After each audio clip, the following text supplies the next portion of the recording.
Hello, lovely ones. As you may have noticed, these lessons are getting a little bit longer, so we'll just take a shorter time dropping in. And here we are at lesson 76. So just taking a moment just to land right here, right now. As Ram Dass would say, be here now. And then we'll tuck our chins and offer our crowns. We begin this day in gratitude.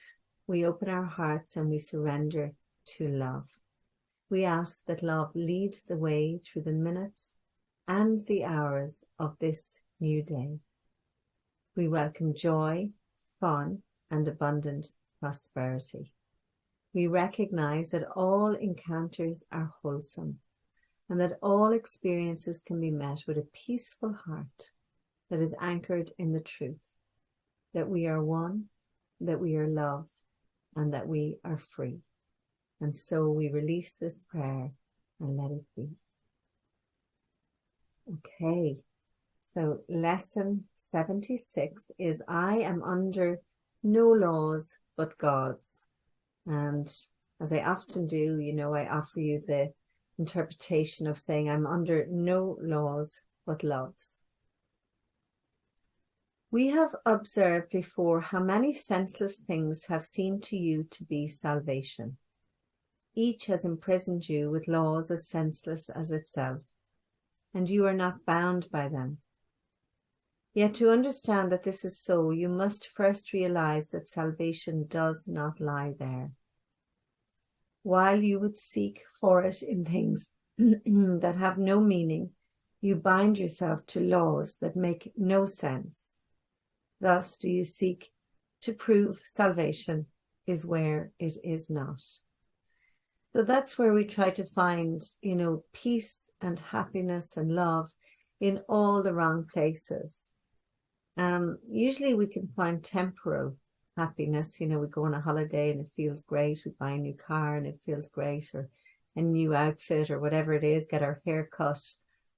And it's all temporarily satisfying, but never bringing the deep sense of peace that we long for. So today, we will be glad that you can prove it not.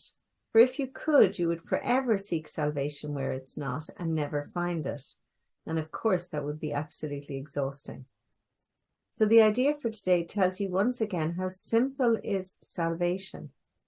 Looking for it where it waits for you, and there it will be found. Look nowhere else, for it is nowhere else.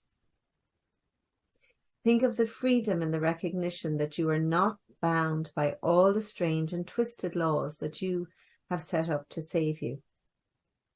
You really think that you would starve unless you have stacks of green paper strips and piles of metal discs.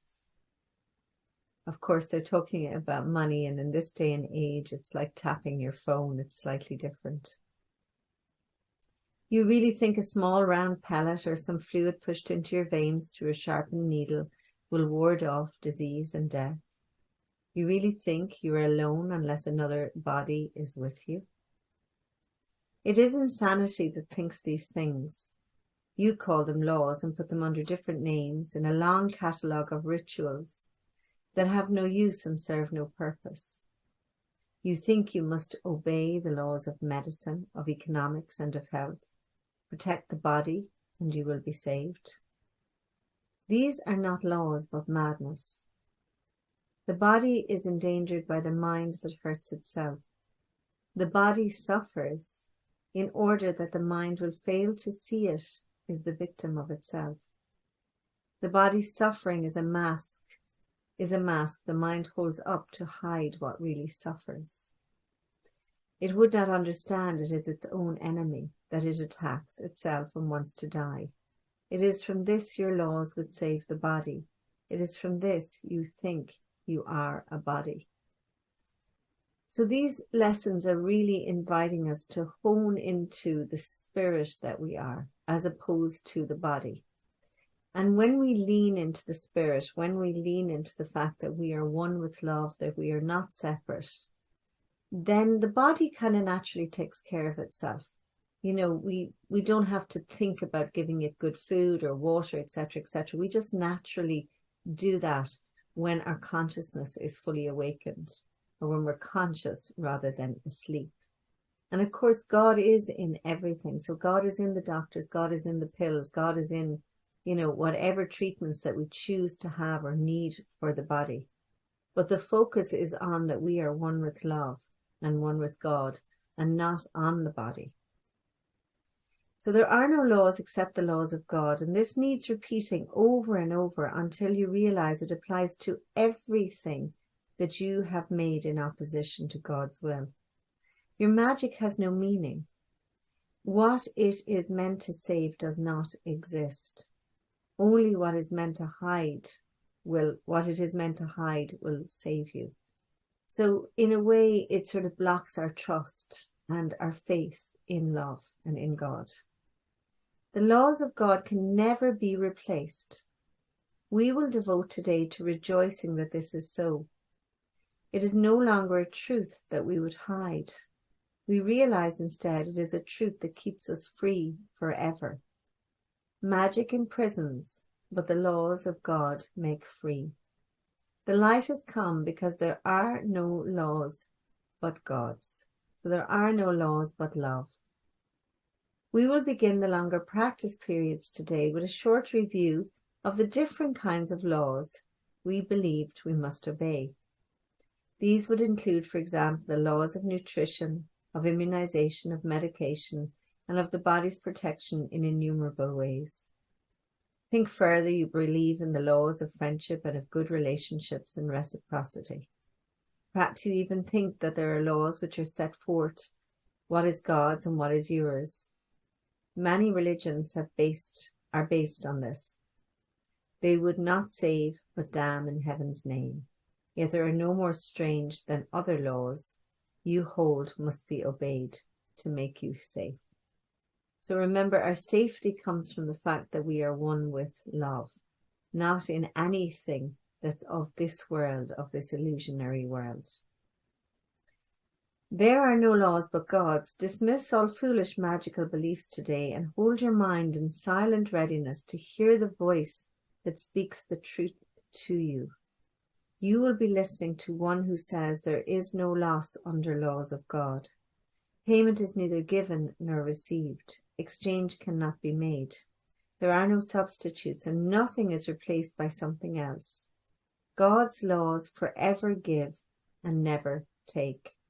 I have a teacher that says that, God's law, or the math of God adds and multiplies, and the math of man subtracts and divides.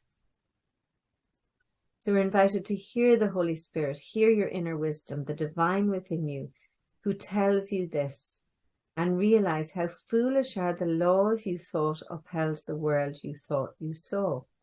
Then listen further. The Holy Spirit, the love within, will tell you more about the love your Creator has for you, about the endless joy God offers you, about God's yearning for God's only child, created as God's channel for creation, denied to God by the child's belief in hell. So our belief in separation causes us to feel like we are in hell. Our stress and our worries cause our bodies to feel ill.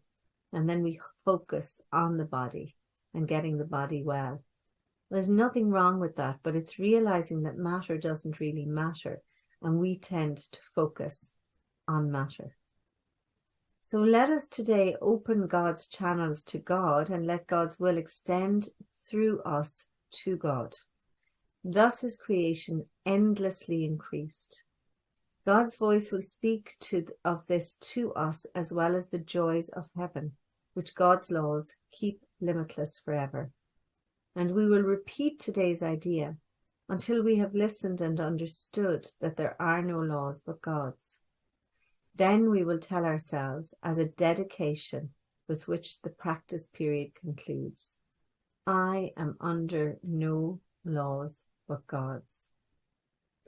We will repeat this dedication as often as possible today, at least 4 or 5 times an hour, as well as in response to any temptation to experience ourselves as subject to other laws throughout the day. It is our statement of freedom from all danger and all tyranny. It is our acknowledgement that God is our creator and that God's child is already saved, or God's child is saved. So you are safe and you are saved. When you seek first the love that you are, or the love of God, everything else is added, everything else is taken care of. So we need to remember that we are being taken care of by love itself. We are under the law of love. The law of love has us, or, you hear the universe has got your back. And if only we could really take this on and lean into that, then we wouldn't have the stresses and the strains and the worries that tax our bodies. And we wouldn't have to worry so much and become so preoccupied with matter and materialism. And so that's what this lesson is really all about.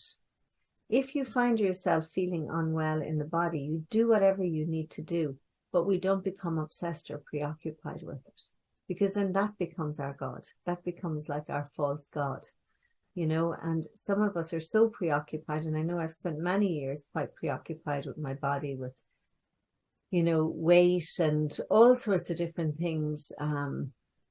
There's been various challenges over the years, eating disorders and lots of stuff that became my false idols in many ways. And again, it's never about judging where you are or where you've been, but it's about choosing how you're going to move forward in a loving manner towards yourself.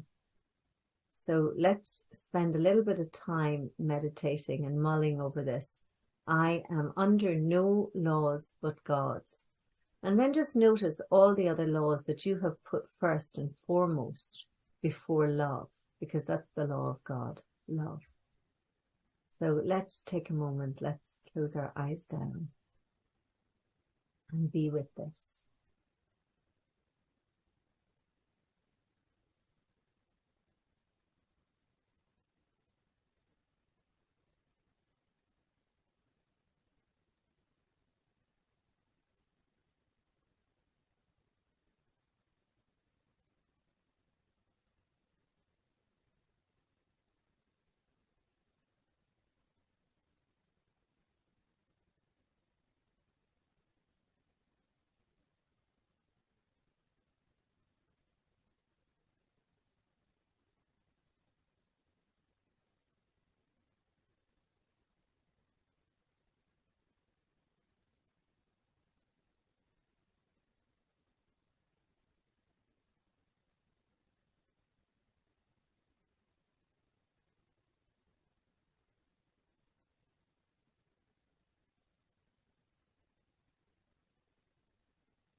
And when you're ready, gently opening your eyes,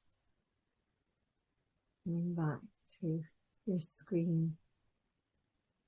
That was quite interesting. One of the things that popped up into my mind that I get caught up in is relationships, and with my partner and with my children, and realizing that I can make those super important, forgetting that I can go to my inner wisdom, to the divine, to the Holy Spirit, and get a reinterpretation of any situation and guidance as what's best to do. And that's seeking first love, as opposed to trying to figure it out and making it all important and forgetting that I'm under the law of love.